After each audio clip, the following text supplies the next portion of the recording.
Hello guys, మనకి రేపు 17th నుంచి మరి ఐపీఎల్ 2025 సెకండ్ ఫేజ్ అయితే స్టార్ట్ కాబోతుంది కదా. అయితే మరి మనకి ఫస్ట్ ఫేజ్తో కంపేర్ చేసుకుంటే ఈ సెకండ్ ఫేజ్లో మరి అంత ఎంటర్టైన్మెంట్ దొరకదేమో అనిపిస్తూ ఉంది. ఎందుకంటే మనకి ఇటువైపు సౌత్ ఆఫ్రికన్ ప్లేయర్స్ అలాగే ఆస్ట్రేలియన్ ప్లేయర్స్, సో వీళ్ళిద్దరు కూడా మళ్ళీ తిరిగి వెనక్కి వచ్చే ఛాన్స్ అయితే కనిపించట్లేదు కొంతమంది. ఎందుకంటే ఈరోజు చూసుకుంటే ఆస్ట్రేలియన్ స్క్వాడ్ని అలాగే సౌత్ ఆఫ్రికన్ స్క్వాడ్ని ఏది వాళ్ళకి రేపు 11th నుంచి 15th వరకు వరల్డ్ టెస్ట్ ఛాంపియన్షిప్ ఫైనల్ ఉంది కదా. సో దానికి సంబంధించి 15 మెంబర్స్ స్క్వాడ్ని కూడా అనౌన్స్ చేశారు. ఆ స్క్వాడ్లో చూసుకుంటే మొత్తం 15 అంటే 30 మెంబర్స్ కదా రెండు టీంలో కలిపి. అయితే మరి మొత్తం కనుక ఓవరాల్గా చూసుకుంటే 13 మంది మరి ఐపీఎల్ ఆడుతున్నారు వాళ్ళు. సో మరి ఆ 13 మంది కూడా ఖచ్చితంగా రేపు మరి ఐపీఎల్కి వస్తారా అంటే సో ఇది చాలా డౌట్ఫుల్గానే కనిపిస్తుంది. సో మరి ఆస్ట్రేలియా టీంలో చూసుకుంటే వాళ్ళు 15 మెంబర్స్ స్క్వాడ్లో 5 ఐపీఎల్ ఆడుతున్నారు ప్రజెంట్ మరి. సో మరి వాళ్ళు అక్కడ నుంచి వదిలేసి మరి ఆ ప్రాక్టీస్ని వదిలేసి మళ్ళీ ఐపీఎల్కి వస్తారంటే అది డౌట్ఫుల్గానే కనిపిస్తుంది. సో మరి దాని తర్వాత సౌత్ ఆఫ్రికా టీంలో చూసుకుంటే వీళ్ళకల్లే మొత్తం 15 మెంబర్స్ స్క్వాడ్ అనౌన్స్ చేస్తే సగం మంది అంటే మొత్తం 8 మంది కూడా ఐపీఎల్ ఆడుతున్నారు వాళ్ళు. సో మరి సగం టీంని వాళ్ళు పంపిస్తారా అంటే సో ఇది కూడా డౌట్ఫుల్గానే కనిపిస్తూ ఉంది. సో అయితే మరి దీన్ని బట్టి ఖచ్చితంగా ఈసారి ఐపీఎల్ 2025 సీజన్ సెకండ్ ఫేజ్ అయితే అంత ఎంటర్టైన్మెంట్గా ఉండకపోవచ్చు అని అయితే అనిపిస్తుంది. అయితే ఒకసారి మరి 13 మెంబర్స్ ఎవరు అనే దాని గురించి క్లియర్గా ఒకసారి చూద్దాం. అయితే ఫస్ట్ దీంట్లో కనుక చూసుకుంటే మనకి ఎస్ఆర్హెచ్ టీంలో, సో ఎస్ఆర్హెచ్ టీంలో చూసుకుంటే మరి ప్యాట్ కమిన్స్ ఆల్రెడీ వెళ్ళి అక్కడ ప్రాక్టీస్ చేస్తూ ఉన్నాడు.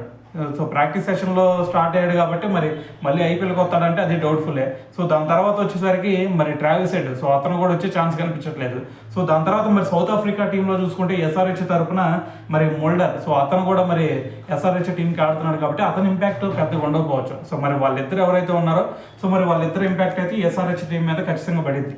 సో అది పక్కన పెడితే మరి దాని తర్వాత మరి ఆర్సీబీ టీంలో కనుక మనం ఒకసారి చూసుకుంటే ఆర్సీబీ టీంలో మనందరూ తెలుసు జోష్ హాజల్వుడ్. సో అతను ఇంజూర్ అయ్యాడు, మరి ఈసారి అవైలబుల్గా ఉంటాడంటే సో ఖచ్చితంగా రాడు. సో దాంట్లో ఎటువంటి డౌట్ అవసరం లేదు.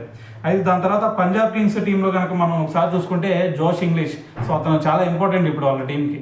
సో మరి ఇటువైపు శ్రేయస్ అయ్యర్, జోష్ ఇంగ్లీష్ వీళ్ళిద్దరూ మరి మిడిల్ ఆర్డర్లో కొంచెం స్టెబిలిటీ ఇవ్వాలి కాబట్టి సో మరి జోష్ ఇంగ్లీష్ అవైలబుల్గా ఉంటాడంటే అది డౌట్ఫుల్లే. సో అతను కూడా మరి ఇక్కడ సెలెక్ట్ అయ్యాడు కాబట్టి.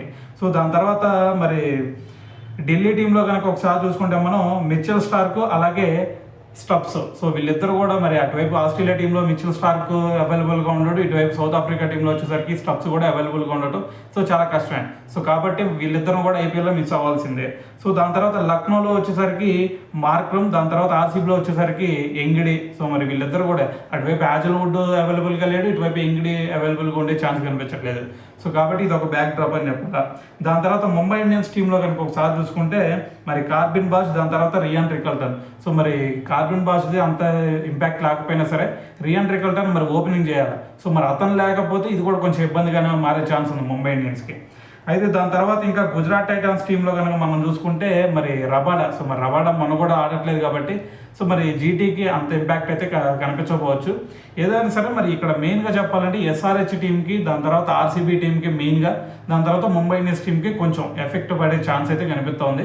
సో ఏదైనా సరే మరి వీళ్ళు మళ్ళీ వెనక్కి వస్తే చాలా బెటర్గా ఉండే ఛాన్స్ ఉండేది. లేదు అంటే మరి అంత ఎంటర్టైన్మెంట్ దొరికే ఛాన్స్ కూడా కొంచెం కష్టం అనేది చెప్పాలి. సో ఏదేమైనా సరే మరి దీని గురించి మరి మీరేమనుకుంటున్నారు అనేది కూడా కింద కామెంట్ చేయండి.